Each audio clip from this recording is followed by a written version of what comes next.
मेरा निर्वाण दिवस इस बात का प्रमाण है कि इस धरती पर आज भी संत महात्माओं का वास है। जो हमारा उठ चुका था अभी तक, मेरा तो गुरु जी से मिलने से पहले यही था कि अब कलयुग है, अब संत महात्माओं का अभी इस धरती पर कोई स्थान नहीं है। हर जगह नकारात्मकता है, नेगेटिव एनर्जी है, लोग एक दूसरे का फायदा उठा रहे हैं, सब मतलबी, सब पाप चल रहा है। और अगर हमारे साथ बुरा हो रहा है तो हम भी उसको वैसा ही ट्रीट करेंगे। यही सीखा था, क्योंकि कोई हमारे चालाकी करता था तो बचपन से यही सिखाया जाता था, तुम भी तो चालाकी करो जाके। कोई तुम्हें सुना रहा है तो तुम भी तो जाके सुना दो, तुमने चूड़ियां पहनी हुई है, दैट काइंड ऑफ स्टफ। तो यही समझ में आता था कि इस दुनिया में अगर जीना है तो हमें चालाक और चतुर, चंड और कभी कभार चोरी चकारी जो भी करना है कर लो, ऐसे ही चलता है। मेरा निर्वाण मतलब ठीक है, गुरु जी का था, जब वो आए थे इन्होंने बोला नहीं था किसी को मैं निर्वाण प्राप्त गुरु, इन्होंने तो बस शांत थे।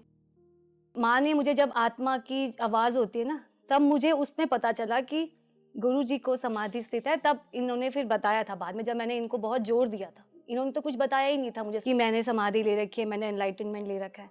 लेकिन आज जब मुझे मिल गया, अभी तक ये भी मान सकते हैं कि चलो गुरु हैं, इनको मिला होगा, हमें क्या पता। अब जब उनकी शिष्य को मिल गया, मुझे मिल गया, तो मुझे पता है। मेरा सत्य तो यही है कि इस धरती पर अब भी धर्म की स्थापना हो सकती है। ये बहुत बड़ा मेरा रियलाइजेशन है, और जिससे मैं थोड़ा दूर भाग रही थी। मुझे लगता था कि बड़ी बड़े चमत्कार बड़ा बड़ा कैसे हो सकता है, लेकिन अभी थोड़े टाइम पहले जब मैं संबुद्धि में आई हूँ, तब ऐसा लगा जैसे इल्यूजन टूट गया। ये जो बातें हम जब किताब में पढ़ते हैं, राइट, कि इल्यूजन टूट जाएगा, माया को भेद दोगे, माया टूट जाएगी, अब ऐसे ऐसे लग रहा है जैसे कि एकदम हमारी डायमेंशन ही चेंज हो गई। अब हर सत्य, हमें सिर्फ सत्य में हम जब स्थित हो गए हैं तो असत्य तो ऐसा लग रहा है जैसे सब छूट रहा है, और उसी में देखो तो वर्ल्ड में आधा टाइम तो असत्य ही चल रहा है। तो ये चीज जब मुझे समझ में आई, और ये तो अभी मैंने जब रियलाइज किया है, मैं स्टार्ट करूंगी जहां से मुझे ये अनुभूतियां हुई और जो मेरी जर्नी छोटे में बताऊंगी। पहले तो मैं अपने आप को कंग्रेचुलेट करना चाहती हूँ कि मैं इस ब्रह्मांड की सबसे ज्यादा लकी लड़की और या महिला हूँ, कि मैं एक, ना केवल मुझे सतगुरु मिला, एक सही गुरु मिला, मुझे समाधि की व्यवस्था प्राप्त हो गई। I am so proud of my self, I give my self कि वाह, माँ इतनी कृपा भी कर सकती है किसी पर। तो मुझे इस बात का अहंकार तो नहीं है, but I feel that I am a very very blessed child of mother, और ये मेरे से कोई छीन नहीं सकता। जब मैं साधना में आई थी गुरु जी के साथ, ये मुझे कहते हैं, मैं बोल पाऊंगी गुरु जी, कनिका योर द क्वीन, आप माँ की बच्ची हो। अब पता चल गया, पता चल गया गुरु जी, लेकिन बोलना है, आई नीड टू स्पीक। मैंने तभी पानी मांगा था, पानी दे दो मुझे, मैं रोऊंगी नहीं। हम अध्यात्म में ज्यादातर एक ही कारण आते हैं कि हमारी जीवन में सुख से ज्यादा दुख हमें लगता है। हमें लगता है कि दुख ज्यादा है, अब करें क्या, तो हमें लगता है चलो भगवान का रास्ता पकड़ लो।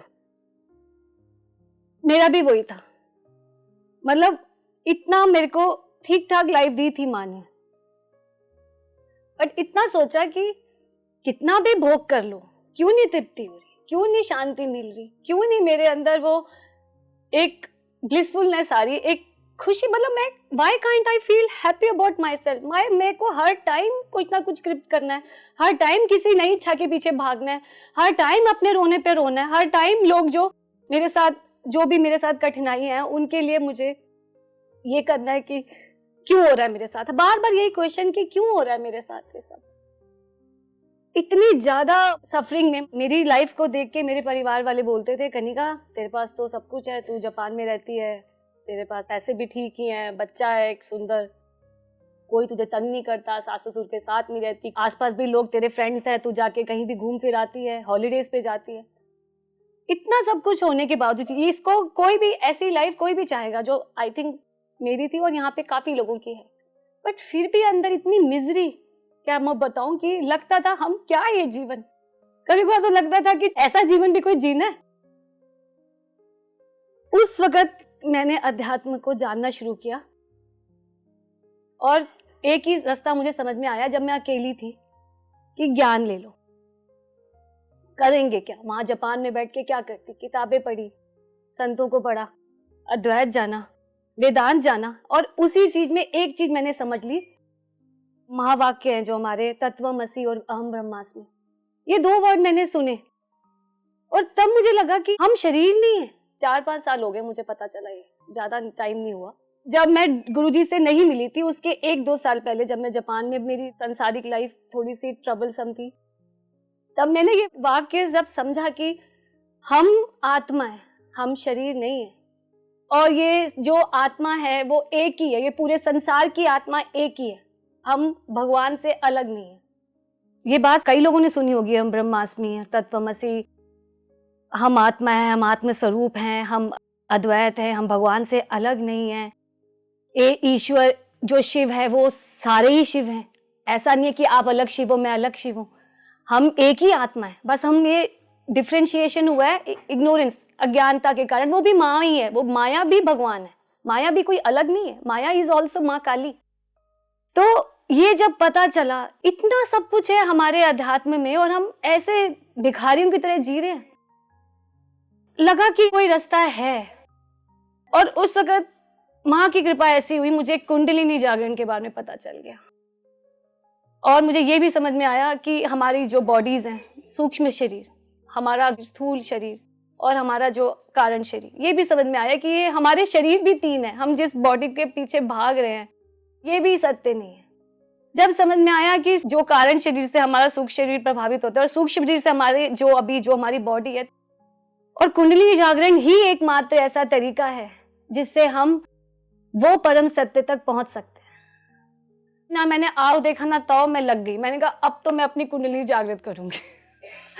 मैं चक्रास के वो जो कलर्स वलर्स करके मेडिटेट करती रहती थी और वो ओम बोला और 2-4 मंत्र बोले और लगी रही, रोज 1 घंटा ध्यान कर रही हूँ, 1 साल तक करती रही।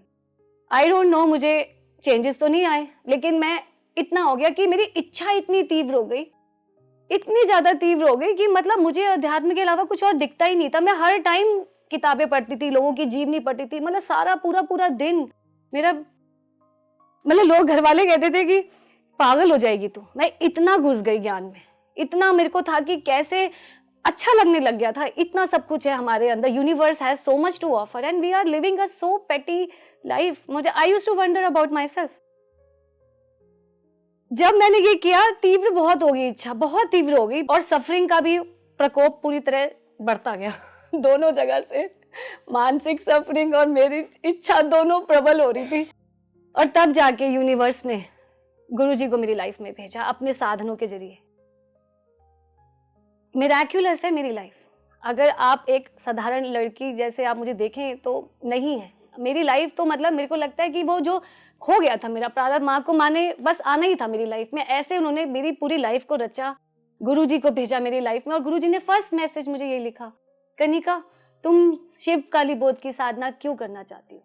अपने छोटे मोटे भौतिक सुखों के लिए या ईश्वर प्राप्ति के लिए? हमारे जीवन का परम लक्ष्य ईश्वर संग एकीकरण है। इन्होंने ये लिखा मुझे। तो मैंने कहा गुरुजी ईश्वर संग एकीकरण पॉसिबल है? कि मेरे को तो ये भी नहीं पता था कि इस जमाने में कोई ईश्वर संग एकीकरण हमें दे सकता है। ऑब्वियसली आजकल के गुरु क्या कर रहे हैं, मंत्र दे रहे हैं, माला जप करा देंगे और बोल देंगे आपके घर में ये प्रॉब्लम है, ठीक हो जाएगी। लेकिन मुझे माँ की कृपा से, माँ तो मेरे साथ कब से चल रही है, ऐसा लग रहा है कि तो शिव काली बोध में मैं अभी आई हूँ, माँ ने तो मेरा हाथ मेरे जन्म से पकड़ा हुआ है ना। मुझे ये समझ में आ गया कि इतना मेरी लाइफ में दुख है, इतनी मेरी लाइफ में इम्बैलेंसेस है, फिर भी मैंने ये नहीं बोला कि गुरुजी मेरी लाइफ अच्छी कर दो या मुझे जॉब दिला दो या मेरा घर ठीक कर दो। नहीं, मैंने कहा गुरुजी मुझे शांति चाहिए और अगर ईश्वर प्राप्ति सच में है तो प्लीज मुझे दीजिए। तब गुरुजी ने मुझे बोला हम स्टार्ट करेंगे निर्विकल्प समाधि से। मतलब आई कुडंट बिलीव कई लोगों को तो पता भी नहीं होता निर्विकल्प समाधि होती क्या है, लेकिन माँ की कृपा से मुझे पता था कि निर्विकल्प समाधि क्या होती है। शंकराचार्य, बड़े बड़े संत, कबीर, ये सारे समाधि से आए हुए, इन्होंने बातें करी, विवेकानंद ने बात करी है समाधि की। मतलब समाधि मतलब सबसे उच्च स्तर जो अगर एक शरीर, मानव शरीर प्राप्त कर सकता है वो समाधि है, और इससे ऊपर कुछ है नहीं। और मेरे को जब इन्होंने बोला ये समाधि देंगे, और मैं तो जंप हो गई, मतलब आई वाज ओके ओके। फिर उन्होंने बोला कनिका ये साधना है, फिर वो भी मेरी जो वृत्तियां थी, इन्होंने पद्धति भेजी, उसमें भी मैं कह रही ये कितनी पढ़नी पड़ेगी, चाहिए समाधि, और साधना करने के लिए रेडी नहीं हूँ। मतलब थी तो मैं भी वही नॉर्मल लड़की जैसे होती है। उसके बाद भी 6 महीने करा। जब मैं इंडिया आई और गुरुजी ने, मुझे कुछ नहीं पता था कुंडली जागरण होता है इधर, ये भी नहीं पता था मुझे पता था कोई ऐसे ही गुरु हैं जो ऑफर कर रहे हैं समाधि। कुछ नहीं बताया था उन्होंने हमें कि हम कुंडलिनी जागरण के माध्यम से हम चक्रा हीलिंग करते हैं, नहीं मालूम था मुझे। जब मैं इधर आई इंडिया, जो मेरी नॉर्मल ट्रिप होती है, मैंने 1 दिन रखा था या 2 दिन मैक्सिमम फॉर दिल्ली। मैं बैंगलोर में ही रहती थी तब भी। मैंने कहा चलो मैं ठीक है गुरुजी आपसे मिलने आ जाऊंगी, और इत्तेफाकन मेरे को आना कभी था, लेकिन मेरी डेट चेंज होगी, मैं गुरुजी के जन्मदिन पे ही पहुंच गई, वो भी माँ ने ही भेजा मुझे। और गुरुजी उस दिन मुझे बोल रहे कनिका तुम्हें तो कल आना था, बट मेरे को लगा कि तुम कल आती, 13 को आती तो हम साथ चलते आश्रम, ये इन्होंने मुझे बोला। और मुझे नहीं मालूम था इनका जन्मदिन है, और मैं आई और हम सीधा पूट आश्रम गए। और जब वापिस आई आश्रम से, इन्होंने मुझे बोला कनिका कल तुम आना, कल तुम्हारी कुंडलिनी जागृत करूंगा। मेरे को तो विश्वास ही नहीं हुआ। मैंने कहा आप कुंडलिनी जागृत करते हैं? मैं सच में आई डिडंट बिलीव, मैं सच बोल रही हूँ, मैंने नहीं माना, क्योंकि इतना कहाँ विश्वास होता है। मैं खुद अब वहीं से आई हूँ ना जहाँ से और नॉर्मल लोग आते हैं। अगले दिन मुझे जाना था बाहर, आउट ऑफ स्टेशन, नैनीताल, और उसके बाद मेरी बैंगलोर की फ्लाइट थी।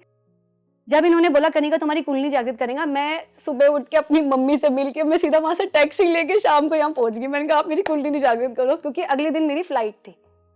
तो मैं आई और मेरी बेटी भी आई थी, और तब गुरुजी ने मेरी शक्तिपात से मेरा कुंडली जागरण किया, लेकिन मुझे फील नहीं हुआ, क्योंकि ऑब्वियसली कार्मिक वेस इतना है, विशुद्धि भी इतना ज्यादा पकड़ा हुआ था उस वक्त, नहीं फील होता इतनी आसानी से। और डाउट्स और वही ह्यूमन वृत्तियां हमारी, इतनी जल्दी किसी पे ट्रस्ट भी नहीं आता, जबकि चाहिए समाधि, फिर भी ट्रस्ट नहीं कर रही थी। और उसके बाद जब इन्होंने मेरी रेस करी, कह रहे कनिका हो गई है तुम्हारी रेस। मैंने कहा अच्छा हो गई होगी, फिर मैं चली गई। मेडिटेशन तो मैं करती थी पहले से ही, नॉर्मल वाला। एक दिन मैं मेडिटेशन कर रही थी और मेरा सर ना ऐसा खुल गया, ऐसा लगा जैसे कि सर है ही नहीं, और मैं लगे डर। मैंने कहा ये है क्या? मुझे लगा क्या पता उन कुंडली नहीं हो, क्योंकि कुछ तो कर रहे थे सर के ऊपर, कुछ तो पता नहीं था मुझे तब। फिर जब मैंने मैसेज डाला, मैंने कहा गुरुजी मेरे ना सर पे बहुत प्रेशर आ रहा है, मुझे नहीं पता क्या होगा, am I able to handle this much of energy on my head. मुझे लगता कहीं कहीं कुछ ना हो जाए, पूरा सर खुल गया था। और उसके बाद गुरुजी ने फिर मुझे मैसेज लिखा कि congratulations, you are going to meet Shiva in this life. उसके बाद मैं रुकी नहीं, उसके बाद तो मैं ऐसी चली, एक दिन भी मुझे नहीं लगता मैंने जल क्रिया मिस करी होगी, या गुरुजी की बात जो इन्होंने मुझे बोली मैंने उस पर अमल नहीं किया होगा। मुझे नहीं पता, ये मुझे लग रहा है कि मैंने किया, नहीं मैंने नहीं किया। मुझे माँ ने इन तक मिलाना ही था, माँ ने मेरा उद्धार करना ही था, क्योंकि पुराने जन्मों में मैंने माँ को बहुत मांगा है। मुझे ये पता है कि मेरा माँ से इस जन्म का नाता तो है ही नहीं, मैं माँ की बच्ची थी और हमेशा रहूंगी। और जो मेरे षट दोष थे, गुरु के बिना तो मिल नहीं सकता ना। अगर हम ये सोचें कि गुरु के बिना मिल रहा है तो वो भी बहुत बड़ी हमारी अंधकार में या ज्ञान में हम। उन्होंने लेयर बाय लेयर मेरी सारी, जितना मुझे तोड़ सकते थे, ये जस्ट ब्रोक मी। और मैं कृपा ये होगी कि मैं मान गई। हो सकता था कि मैं मानती नहीं, अहंकार कहती यार ये तो बहुत गुस्सा करते हैं, ये तो बहुत डांटते हैं, ये तो बहुत मुझे नीचा दिखाते हैं, लेकिन इन्होंने मेरा सारा जहर पी लिया। मैं उस मार्ग पे चलती रही, और बस ये मैं आज ये प्रोडक्ट हूँ। मैं अपने आप को शिवकाली बोध का प्रोडक्ट कहती हूँ, और मेरे मेंटर और मेरे maker is Guruji, and I am proud about it. और अभी समाधि के बाद मुझे ये रियलाइजेशन हुआ है कि शिवकाली बोध के माध्यम से माँ काली ने ये संदेश इस पूरे संसार में भेजा है कि असंभव लगने वाली समाधि भी प्राप्त हो सकती है। यही है, मुझे लगता है शिवकाली बोध की स्थापना ही इसलिए हुई है कि अब हो गया, जैसे गुरुजी ने बोला। हमारा काम ही यही है कि enlightenment in one life is not impossible now.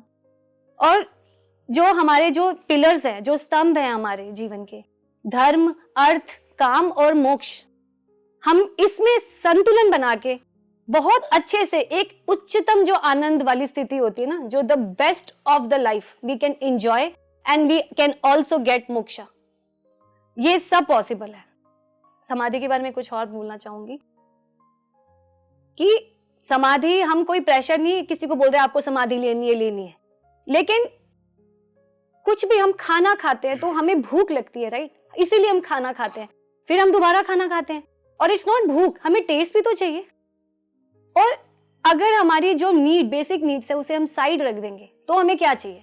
मेरे ख्याल से खुशी, सबको फील गुड चाहिए। मेरे ख्याल से एवरीबॉडी, अगर हम ये बेसिक नीड्स जो हमारी बॉडी की है उसे हटा के, we are all looking for love. मुझे तो प्राइमरी नीड, मेरी लाइफ में लव की कमी थी। I always yearn for love, मतलब कुछ ना कुछ माँ ने मेरे को रोक कर ही रखा, प्यार दिया ही नहीं। तो मुझे लगता है कि मैं प्यार ढूंढ रही थी, माँ ने मेरी रचना ही ऐसे करी कि कनिका प्यार ढूंढती रहेगी। लेकिन जब समझ में आया कि सोर्स तो माँ काली है, मुझे लगता है जो लोग प्यार ढूंढ रहे हैं, कहीं ना कहीं उनके चांसेस ज्यादा हैं कि वो माँ काली बुला लेगी, बिकॉज माँ काली ही सोर्स है।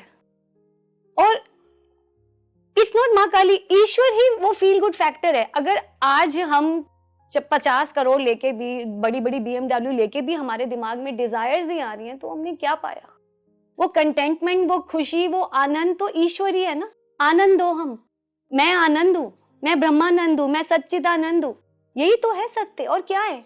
लेकिन वो अगर हम ये सोचेंगे शॉर्ट टर्म गोल से मिलेगा, तो वो तो हमारी अज्ञानता है ना। हम ये नहीं कह रहे आपको हम भौतिक जीवन छोड़ के कुछ करना है। मैंने तो पूरा यूनिवर्स ले लिया, अब क्या लगता है मुझे कमी मिलने वाली है? आज मुझे गाड़ी चाहिए, आज यही लोअर प्लेजर्स होते हैं कि चलो भैया आपने गाड़ी ले ली, आप कपड़े ले लो, फिर आप दोबारा कपड़े मांगोगे। मेरे को तो सीधा यूनिवर्स ले लिया, अब मुझे जो चाहिए मुझे माँ दे देगी, माँ विल सेंड मी। आज जो इतनी सुंदर, जो इतना सब कुछ मेरे माँ ने, मुझे लगता है ये माँ ने मुझे कितना ब्लेस कर रही है माँ मुझे एज अ गर्ल, कि मेरे लिए आप लोग चल के आ गए। आपका भी तो टाइम था ना, सबकी अपनी फैमिलीज थी। करुण और शिवानी का प्लान भी नहीं था, फिर भी माँ की तड़प ने यहाँ ले आए इनको। सबने इतना बड़ा कंट्रीब्यूशन किया, बिंदिया ने इतना सुंदर मंदिर सजाया। ये माँ को पता है ना उसकी भक्त है, माँ ने इस पूरा अरेंजमेंट करके दिया मुझे। तो मैं कुछ भी मांगू, मैं देखो मांगती तो मैं कुछ नहीं, माँ इज टेकिंग केयर नो। तो वो समर्पण, अगर हम बोल रहे हैं, जो गुरुजी कहते हैं समर्पण है, तो वो समर्पण क्या है? समर्पण ये है कि I am in the right safe hands, I am taken care, I am the queen, यही तो समर्पण है। आप अपने बच्चों के लिए क्या करती हैं? सब कुछ करेंगे ना। आपका बच्चा आपको कितना प्यारा होता है, मुझे भी पता है माँ काली की मैं बच्ची हूँ, मेरा क्या बिगड़ने वाला है? बस प्रॉब्लम ये है कि बुद्धि नहीं समर्पित होती, बुद्धि चलती रहती है। और समाधि की स्टेट वही है कि वो कर्ता भाव आपका चला जाता है। यही समाधि है कि आप समझ जाते हैं कि कर्ता ईश्वर है और सब आपके फेवर में ही होने वाला है। और गीता में कृष्ण ने बोल दिया, जो भक्त पूर्ण समर्पित मेरे साथ रहता है, मैं उसके सारे कष्ट अपने ऊपर ले लेता हूं और उसका ही सब कुछ खुद करता हूं। तो मुझे क्या प्रॉब्लम है? तो अगर हम ज्ञान में जाएंगे तो हम समझेंगे कि ईश्वर मांगना कोई अलग, हम ओल्ड फैशन नहीं कर रहे हैं। It's very fashionable thing to be a spiritual person now. ये आज का, जैसे महायोग बोल रहे गुरुजी, ये आज का फैशन है। मुझे लगता है इट इज अ विजडम। मैं जहां देखती हूँ, अब जब इल्यूजन टूटा है तो मैंने यही देखा है, लोग आर सफरिंग। मैं कहीं भी जाती हूँ मुझे सत्य दिख जाता है, मैं क्या करूँ? मुझे लगता है हे भगवान, इतना दिखावा, इतना ज्यादा शोषा, इतनी माया, इतना दुख। लोग 5 स्टार में रह के भी खुश नहीं है, वहां भी उनको प्रॉब्लम्स चल रही है। तो इतना टूट गया। तो आई थिंक विजडम तो ये है ना कि ईश्वर आनंद से जुड़ जाओ, सब कुछ ही मिलेगा, कुछ नहीं करना। ये ईश्वर का आप कोई एहसान नहीं कर रहे ईश्वर को मांग के। ईश्वर is the safest deal and the best deal. और ये अगर नहीं समझ में आ रहा तो आगे चल के शायद माँ थोड़े से, अगर किसी को समझना है, माँ ने भी वही डिसाइड कर रखा है ना कि कौन भक्त बनेगा। सारे तो भक्त बन भी नहीं सकते, लेकिन इस जन्म में कोई भक्त बन रहा है, वो भी माँ ने डिसाइड किया हुआ है। बट अगर किसी को समझ में आ रहा है तो मेरा बस यही है कि शुद्ध इच्छा को प्योर और कर लो, क्योंकि जब तक हमारे अंदर प्योरिटी नहीं आएगी ना, भगवान नहीं वास कर सकते हमारे लिए। हमें purity is the foremost condition to even talk about God. हम ये सब बातें करें कि हमें ईश्वर चाहिए, हमें साधना करनी, हमें पूजा पाठ करना है, लेकिन अगर हम अपने अंदर शुद्धता नहीं ला सकते तो नहीं, अभी टाइम है। तो माँ से बस सुबह शाम यही प्रे करिए, मेरी तरफ से, मतलब मेरा तो यही सुझाव रहेगा। I know nobody is asking but still, कि शुद्ध इच्छा को और तीव्र कर दीजिए, बस वो ले जाएगी आपको। That is the first step. And बाकी माँ खोल देगी रास्ते, आप बस मांगो तो माँ को, माँ तो खड़ी है देने। तो आई वुड लाइक टू, गुरुजी, मैं बोलने को तो मैं रात भर बोल सकती हूँ गुरुजी, but I think I will put a stop here. Thank you so much for giving me this opportunity.